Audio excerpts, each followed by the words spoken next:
महाराज जी, आप माता पिता की सेवा की बहुत महिमा सुनाते हैं। महाराज जी, मेरा एक प्रश्न है कि माता पिता की सेवा श्रेष्ठ है या भगवान की सेवा श्रेष्ठ है? माता पिता की सेवा, माता पिता की सेवा श्रेष्ठ है। क्योंकि भगवान की मूर्ति में भोग लगा एक कौरा पाए क्या? वहां बूढ़े माता पिता को अगर पाओगे तो पाते देखोगे। और काउ सो कहां जहां प्रभु नहीं, जब मूर्ति में भगवान है तो माता पिता में भगवान नहीं क्या? उसमें भी तो भगवान विराजमान है। तो माता पिता को भगवान मानकर यदि सेवा करो तो मूर्ति की सेवा करने की जरूरत नहीं। स्वयं भगवान चल कर आएंगे, तुम्हें दर्शन दे जाएंगे अगर माता पिता को भगवान माना।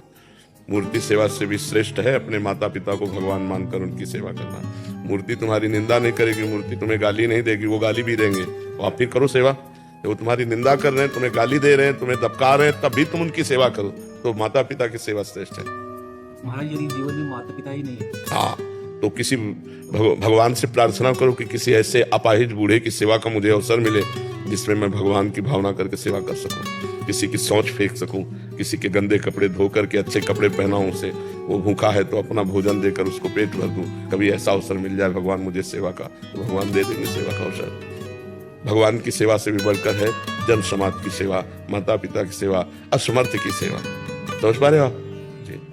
ये पूर्व जन्म का कौन सा कर्म स्वरूप है हम लोगों को? माता पिता का मतलब नहीं, माता पिता रहते हैं, कौन सा कर्म रहता है पूर्व? नहीं, अपनी आयु का होता है ना। जैसे हम इतनी आयु में अपने परिवारजनों को खो देंगे तो खो दे। कितने ऐसे अनाथ बच्चे जिनको पता ही नहीं हम कहाँ पैदा हुए, कौन माता पिता क्या।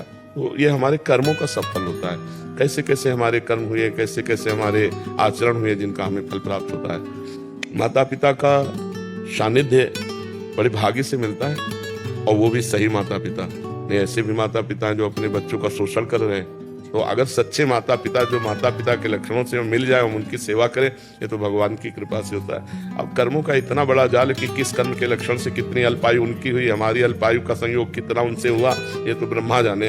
हानि लाभ जीवन मरण जस अपजस विधि, हाथ ब्रह्मा के हाथ में है कि कौन से कर्म का फल हुआ कि जीव अपने माता पिता को खो दिया, कौन से कर्म का फल हुआ कि जीव आँख खो दिया, कान खो दिया, हाथ अलग अलग नहीं है। तो ये सब बड़ा कर्मों का जंजाल, सबको मिटाने के लिए एक ही दवा है, नाम जप। खूब नाम जप करो, भगवान को माता पिता मान लो। जब माता पिता नहीं है तो अपने तुम्हें वो माता पिता, तुम्हें वो बंधुस्थ सखा, तुम्हें उन्हीं को मानकर पूजन।